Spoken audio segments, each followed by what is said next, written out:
Hi అండి, అందరికీ నమస్కారం. ఉదయాన్నే ఏం టిఫిన్ చేయాలో అని తోచినప్పుడు చిటికెలో టేస్టీ అండ్ హెల్దీ అయిన సేమియా ఇడ్లీని చేసి పెట్టండి. ఇంట్లో అందరు ఇష్టంగా తింటారు. ముఖ్యంగా పిల్లలైతే సేమియా ఇడ్లీ కలర్ఫుల్గా ఉండడం వల్ల చాలా ఇష్టంగా తింటారండి. ఒకటికి బదులు 10 తినేస్తారు, అంత టేస్టీగా ఉంటాయి. మరి ఈ టేస్టీ అయిన సేమియా ఇడ్లీ ఎలా తయారు చేసుకోవాలో చూసేద్దాం. ముందుగా స్టవ్ మీద ప్యాన్ పెట్టుకుని 1 టేబుల్ స్పూన్ ఆయిల్ వేసుకోవాలి. ఆయిల్ హీట్ ఎక్కాక ఇందులోకి 1 టేబుల్ స్పూన్ ఆవాలు, 1 టేబుల్ స్పూన్ సాయి మినపప్పు గుళ్ళు వేసుకోండి. వేసుకుని లో ఫ్లేమ్లో ఎర్రగా ఫ్రై అయ్యే వరకు ఫ్రై చేసుకోవాలి.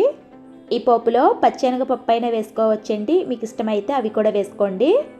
తాలింపు వేగాక ఇందులోకి 1 కప్పు సేమియాలను వేసుకుని సేమియాలు కూడా మంచి కలర్ వచ్చే వరకు ఫ్రై చేసుకోవాలి. ఇక్కడ నేను ఉప్మా కోసం వాడే సేమియాలని తీసుకున్నాను. మీరు రోస్టెడ్ సేమియాలు తీసుకుంటే సేమియాలని ఎక్కువ ఫ్రై చేయవలసిన అవసరం లేదండి, డైరెక్ట్గా తీసుకోవచ్చు. ఇక్కడ సేమియాలని ఫ్రై చేసుకునేటప్పుడు లో ఫ్లేమ్లో ఫ్రై చేసుకోండి, లేకపోతే మాడిపోయి టేస్ట్ మారిపోతుంది, కలర్ కూడా చేంజ్ అయిపోతుంది. ఇలా ఫ్రై అయ్యాక స్టవ్ ఆఫ్ చేసి చల్లారనిద్దాం.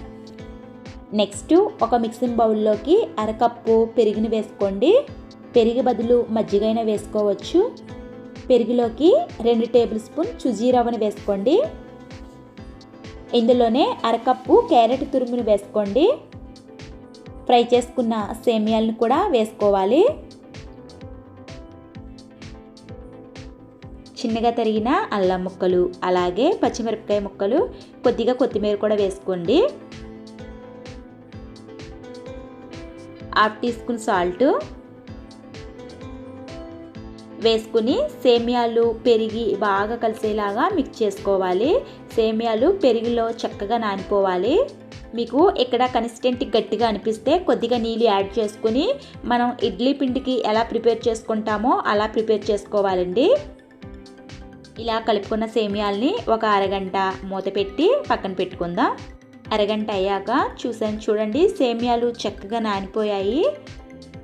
ఇడ్లీ వేయడానికి పిండిని ఎలా ప్రిపేర్ చేసుకుంటామో ఆ కన్సిస్టెన్సీలోనే కలుపుకోవాలండి, అప్పుడే ఇడ్లీలు చక్కగా మృదువుగా వస్తాయి. ఇడ్లీ ప్లేట్లకి నెయ్యి కానీ ఆయిల్ కానీ అప్లై చేసుకుని సేమియా మిశ్రమాన్ని పల్చగా వేసుకోవాలి. పిండి మొత్తాన్ని ఇడ్లీ ప్లేట్లకి అడ్జస్ట్ చేసుకోవాలి. ఎన్ని ప్లేట్లకి వస్తే అన్ని ప్లేట్లకి సేమియా మిశ్రమాన్ని అడ్జస్ట్ చేసుకోండి. ఇప్పుడు ఇడ్లీ పాత్రలో తగినన్ని నీళ్లు పోసుకుని ఇడ్లీ ప్లేట్లని అందులో పెట్టుకుని మూత పెట్టుకోవాలి. ఇప్పుడు స్టవ్ ఆన్ చేసుకుని మీడియం ఫ్లేమ్లో 5 నిమిషాలు ఉడికించుకోవాలి. 5 నిమిషాలు అయిన తర్వాత చూడండి, చక్కగా ఉడికిపోయాయి, పర్ఫెక్ట్గా వచ్చాయి సేమియా ఇడ్లీలు. స్పూన్ తోటి ఇడ్లీని తీసుకుందాము. చూడండి, ఎక్కడ విరిగిపోకుండా చక్కగా ఇడ్లీ షేప్లో వచ్చేసాయి. వీటిని వేడివేడిగా ప్లేట్లోకి సర్వ్ చేసుకుని పల్లీల చట్నీ లేదా కొబ్బరి చట్నీ తోటి సాంబార్ తోటి ఎలా తిన్నా టేస్ట్ అయితే అదిరిపోతుంది. ఈ సేమియా ఇడ్లీలు మీకు నచ్చితే మీరు కూడా ఇంట్లో ట్రై చేసి మీ పిల్లలకి తినిపించండి.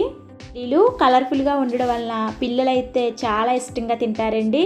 ఒకటికి బదులు 10 తినేస్తారు, అంత బాగుంటాయి. టేస్ట్ కూడా చాలా బాగుంటుంది. 10 నిమిషాల్లో రెడీ చేసేసుకోవచ్చు ఈ సేమియా ఇడ్లీని. ఫ్రెండ్స్, మరి మీరు కూడా ట్రై చేసి మీకు ఎలా కుదిరాయో నాకు కింద కామెంట్ చేయండి. మరిన్ని రెసిపీస్ కోసం నా ఛానల్ని సబ్స్క్రైబ్ చేసుకోండి.